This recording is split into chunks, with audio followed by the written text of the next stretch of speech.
नमस्कार दोस्तों, हमारे चैनल पर आप सभी का स्वागत है। महलवाड़ी व्यवस्था के इस पार्ट में हम आगे के क्वेश्चन को देखेंगे जो आपके एग्जामिनेशन पॉइंट से काफ़ी महत्वपूर्ण होंगे। तो सबसे पहला क्वेश्चन है, किस रेगुलेशन के तहत महलवाड़ी व्यवस्था का नवीकरण किया गया था? तो कौन सा रेगुलेशन हो जाएगा? रेगुलेशन हो जाएगा 9, या फिर आप मार्टिन बर्ड की जो भूमि व्यवस्था थी उसके तहत जो है इसका नवीकरण किया गया था।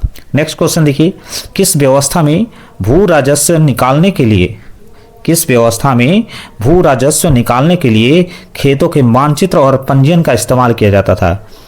तो कौन सी व्यवस्था हो जाएगी? वो व्यवस्था थी महलवाड़ी व्यवस्था।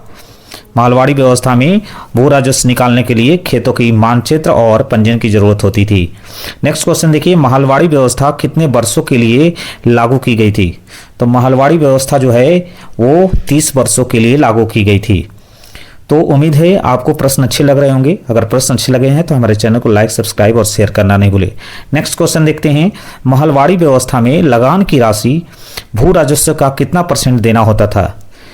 महलवाड़ी व्यवस्था में लगान की राशि का भू राजस्व का कितना % देना होता था? तो 66%।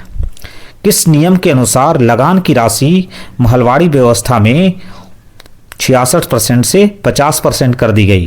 तो सहारनपुर नियम के अनुसार, यानी सहारनपुर नियम के अनुसार जो है वो लैंड से रिलेटेड नियम था, उसमें लगान की राशि 50% कर दी गई। सहारनपुर नियम का संबंध किससे है? तो सहारनपुर नियम का संबंध जो है वो डलहौजी से, लॉर्ड डलहौजी के समय ये सहारनपुर नियम लागू की गई थी।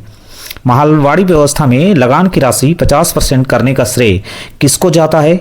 तो जेम्स टॉमसन को जाता है। जेम्स टॉमसन ये लॉर्ड डलहौजी के शासनकाल में थे। 1855 में इन्होंने इस व्यवस्था को लागू करवाया था।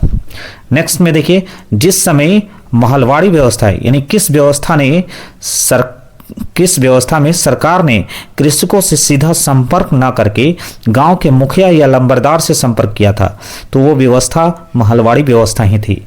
इसमें जो है डायरेक्ट जो है किसान से संपर्क न करके उस गांव का जो मुखिया होता था उससे संपर्क किया जाता था, और ये व्यवस्था लागू की गई थी अवध के क्षेत्रों में। जिस समय महलवाड़ी व्यवस्था की औपचारिक शुरुआत की गई थी उस समय जमींदारों को कृषक से प्राप्त आमदनी का कितना % सरकार को देना होता था? तो 83%, यानी लगान वसूल करते थे 100%, लेकिन सरकार को 83% ही देते थे। बर्ड योजना की शुरुआत कब मानी गई है? तो 1800